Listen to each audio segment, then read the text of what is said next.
Donc hier, mardi 5 octobre, c'était, comme tu l'as dit, une grande journée de mobilisation. Le genre de mobilisation essentielle pour défendre nos retraites, que le gouvernement veut briser. C'est une mobilisation très importante aussi contre la réforme de l'assurance chômage, qui va casser encore plus des centaines de milliers de Français en les plongeant encore un peu plus dans la précarité. C'est une mobilisation saine, quoi. Une mobilisation où on ne va pas parler pour une fois de Zemmour, on en est débarrassé. Il ne viendra jamais s'intéresser à la défense des petits salaires. Et on va être débarrassé pendant un temps de tout ce que le pays peut compter de discours réactionnaires et libéral. C'est ça aussi la force des mobilisations sociales. Voilà, un peu de social. On respirait hier matin et puis mon téléphone sonne. Bonjour David, est-ce que vous pouvez venir pour l'émission de 15h30 de CNews? Alors moi j'étais occupé à être heureux. Hier matin, j'avais presque oublié l'existence d'un royaume sans pitié, le Chaîne d'Infoistan, une sorte d'univers parallèle dont je vais essayer de vous expliquer en quoi il est problématique sur ce sujet-là. Et comme d'habitude, je me prépare au combat et cette fois-ci, je me renseigne, je jette un petit œil sur ce que dit la chaîne depuis au moins 13 heures, histoire juste de me faire une idée. Et en jetant ce petit coup d'œil, je vois précisément comment va s'articuler mon propre passage média. Je n'ai pas été déçu, sachant que je ne suis pas oracle, j'ai simplement compté. Sur 4 heures de débat politique, il n'y a eu absolument aucun débat proposé sur la question de la journée de mobilisation. Seulement des petites mentions lors de ce qu'on appelle les JT, les petits journaux télévisés, c'est-à-dire des petits incarts d'information d'environ 5 minutes où on passe plusieurs sujets à la suite, dont la réforme des retraites.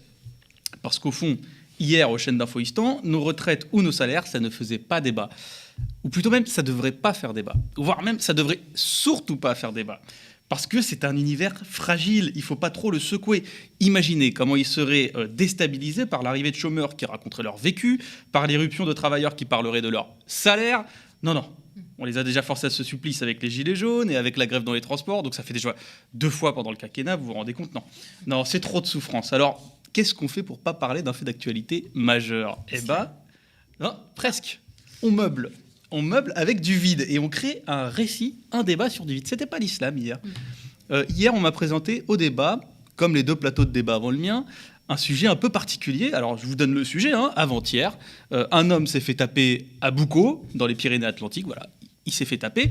Je vous résume la scène. Il est 22h, il est au volant. Il voit une voiture occupée par 2 personnes passer à fond devant lui. Il leur fait signe de ralentir.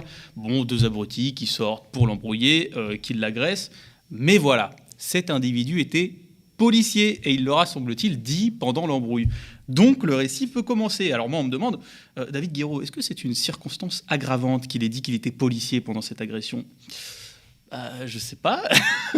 Moi, je voulais parler de la réforme des retraites, qu'on va nous faire passer à 67 ou 68 ans, alors que l'espérance de vie en bonne santé s'arrête à 62 ans.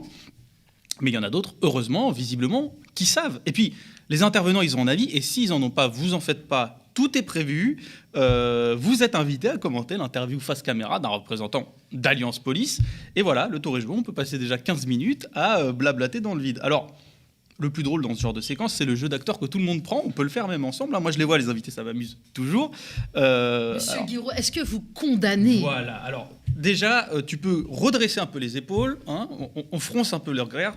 Vraiment, on fronce les sourcils, on fronce le regard pour bien montrer que c'est une affaire très sérieuse. On peut serrer les mains comme ça et faire un petit geste comme ça, un peu taper sur la table comme ça. Oui, c'est une affaire très sérieuse. La République est en danger parce que si tu le dis pas, on risque de dire que tu es anti-flic parce que tu n'as pas commenté ce pauvre policier qui s'est fait agresser. Alors même qu'au début de cette agression, personne n'était au courant du statut de policier de la victime. Mais c'est pas tout. Il y avait un deuxième sujet dont il fallait parler aussi. C'est bien plus important, après tout, que des milliers de travailleurs en grève. C'est une agression à Lyon où une jeune femme a subi un harcèlement de rue et son petit copain essaye de la protéger, il se fait tabasser. Bon, mais ça va pas vous surprendre. La question posée par cette agression aux chaînes d'Infoistan, c'est pas le harcèlement de rue, c'est que pendant cette agression, un des types traite la victime de sale blanc. À partir de là, le harcèlement de rue n'a plus aucune importance. Tant pis si les femmes passent à la trappe. C'est le sale blanc pendant cette agression qui devient le sujet du débat. Donc là, pareil, tout le monde redit son dos, hop, comme ça, hop. Pose ses mains, serré sur la table, et on repart pour un scénario digne de la comédie française. Il faut absolument mentionner le racisme anti-blanc, ne surtout pas le nier, le discuter, et tant pis si c'est un concept créé par l'extrême droite, au risque de passer pour un bisounours ou alors un dangereux négationniste de l'ensauvagement de notre société. Dans ce grand spectacle, l'autre méthode de paralysie du débat, pour éviter qu'on puisse en sortir, c'est le chantage émotionnel. Comment, monsieur Guiraud, vous niez la souffrance de ces victimes? Moi, je suis là, je réponds non, je dis pas. C'est juste qu'en fait, depuis janvier, il y a 40 ouvriers du BTP qui sont morts sur le travail. Et j'aimerais bien qu'on en parle. Et les cœurs ne sont pas brisés, visiblement, par ces faits-là. Mais il faut bien que le cirque continue. Et hier, la prestation était de qualité. Je vous propose de regarder ce spectacle vraiment époustouflant. C'est son lumière, hein, celui d'un pauvre évêque qui se retrouve à devoir commenter ces faits divers. Encore en parler des policiers. J'ai impliqué que quelque part on en parle trop, c'est quand même merveilleux. Il va nous faire la transition, mais j'aimerais quand même, puisqu'on a eu la chance de conserver sur ce plateau Monseigneur Valentin, l'homme d'église que vous êtes, quel regard il porte sur cette société où les rapports se tendent, de plus en plus violents. C'est quelque chose qui... qui vous touche, c'est quelque chose que vous essayez aussi de soulever lors de vos rencontres avec vos fidèles. Quel regard vous portez en tant que citoyen? Bien sûr que ça nous touche comme homme d'église et comme citoyen, vous avez raison de le dire. Comme homme d'église et comme citoyen. Alors là, c'est la magie du direct. Tout est magnifique dans cet extrait. D'abord, la pauvre journaliste qui se dit qu'on est parti loin, on est parti très très loin dans l'absurde. Ça se voit, hein. Il y a un gros moment de flottement dans sa question. Elle-même, elle y croit pas trop. Elle commence à parler, elle se dit... Merde, dans quoi je suis en train de me lancer? Et le pauvre Monseigneur Valentin, qu'on a fait venir sur CNews pour parler de pédocriminalité dans l'église, donc le sujet bien dur, bien lourd pour lui, mais qui se retrouve à devoir commenter deux faits divers qui n'ont rien à voir avec ce qu'il a préparé et rien à voir entre eux. Sa réaction me plie de rire, personnellement. Le pauvre, il ne sait pas quoi dire, forcément. Il ne savait pas qu'on allait en parler. Et comment lui en vouloir? Alors, qu'est-ce qu'il fait? Il répète la question de la journaliste qui lui dit, en tant que homme d'église et citoyen, le pauvre est là, oui, en tant qu'homme d'église et citoyen, nous vivons vraiment dans une société. Il marche sur des œufs. Bon, je le comprends. Il a déjà une affaire de viol dans l'église sur le dos. Il n'a pas très envie de se rajouter des problèmes. Le pauvre Monseigneur Valentin qui, pour l'anecdote, la programmation lui a demandé de rester alors qu'il devait partir après le sujet sur la pédocriminalité dans l'église. Pourquoi? Pour faire la plante verte, parce qu'il y avait un invité qui était en retard. Donc il a dû rester. Et en plus, maintenant, il se retrouve à commenter. Et puis nous, les invités, ça, vous ne le voyez pas à l'écran, mais on est tous là. On fait des grands yeux ronds pendant que l'évêque parle, parce qu'on sait tous qu'on va rien avoir à répondre à notre pauvre évêque. On va se contenter de lui dire la chose la plus banale de l'univers pour pas qu'il ressorte de l'émission avec un deuxième scandale sur le dos.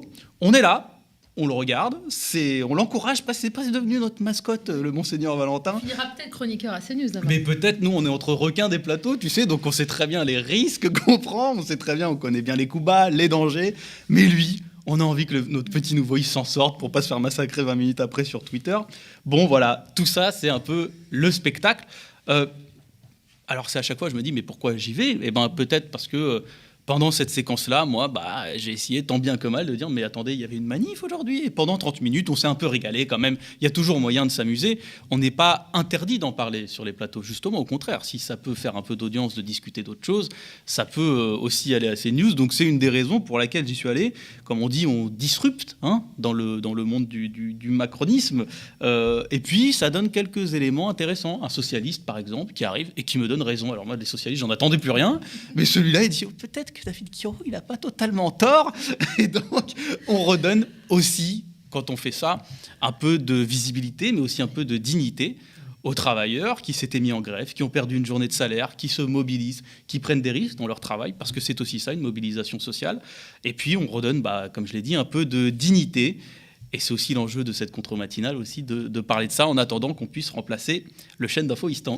Exactement, merci David Guiraud. Peut-être avant que Lisa Lapp nous rejoigne, quel bilan toi tu fais de cette mobilisation? On voit que c'est assez nuancé. Certains considèrent que ce mouvement-là n'a pas autant été suivi qu'on l'aurait souhaité. C'est toujours un peu le même bilan qu'on fait sur les mobilisations sociales de ces dernières années. C'est qu'effectivement, quand on parle de débouchés politiques à tout ça, de quelles sont les perspectives, c'est toujours compliqué. Moi, après, c'est difficile d'être une centrale syndicale. Moi, je ne veux pas mettre la faute sur les stratégies des organisations tout le temps. Mais moi, ce que je vois, c'est qu'il y a beaucoup de mobilisations où les gens y vont. Ils y vont parce qu'ils croient en cette cause-là, ils croient qu'il faut riposter contre l'assurance chômage. Mais face au rouleau compresseur à la fois d'un gouvernement qui a toutes les clés des institutions pour avancer librement et des médias qui parlent très peu de ces sujets-là, on se sent démuni. Et quand on se sent démuni, il y a le risque de démobilisation. Voilà, moi, je le vois, je vois ce risque. Et je trouve que, malgré tout, il faut quand même le faire, même si, c'est vrai, on ne sait pas trop où on va, quelle est la stratégie, comment elle est annoncée. Je ne sais pas, par exemple, après, c'est pas sur cette mobilisation que je me suis le plus penché ces derniers jours, mais qu'est-ce qu'on va faire, quoi ? Voilà, qu'est-ce qu'on va faire ? Par exemple, au moment de la réforme du ferroviaire, il y avait une stratégie, il y avait la grève perlée. On pouvait en penser ce qu'on voulait, on pouvait en discuter, ce qu'il fallait le faire ou pas, mais en tout cas, il y avait cette stratégie-là qui était mise sur la table et les gens savaient à quoi s'attendre. Les travailleurs et les travailleuses en grève, ils savaient quel était l'objet de la stratégie à discuter, qu'est-ce qu'il fallait faire sur les piquets de grève, etc. Là, c'est vrai qu'on a un peu plus de mal à voir. On a marqué le coup. Voilà, on montre qu'il y a une opposition, mais c'est encore, je pense, un peu faible par rapport aux enjeux, notamment sur la question de la réforme de l'assurance chômage, qui malgré tout passe. Mais ça, les manifestations, y compris de secteurs proches de Pôle emploi ou de chômeurs ou autres, de toute façon, c'est vrai que ça fait longtemps qu'on les écoute pas beaucoup, quand même. C'est-à-dire, vu que c'est des chômeurs, tout le monde s'en fout. Et ça, je pense qu'il reste que la mobilisation, malgré tout, malgré ses défauts, pour se faire entendre, parce que c'est pas avec un gentil sourire que les travailleurs se font entendre.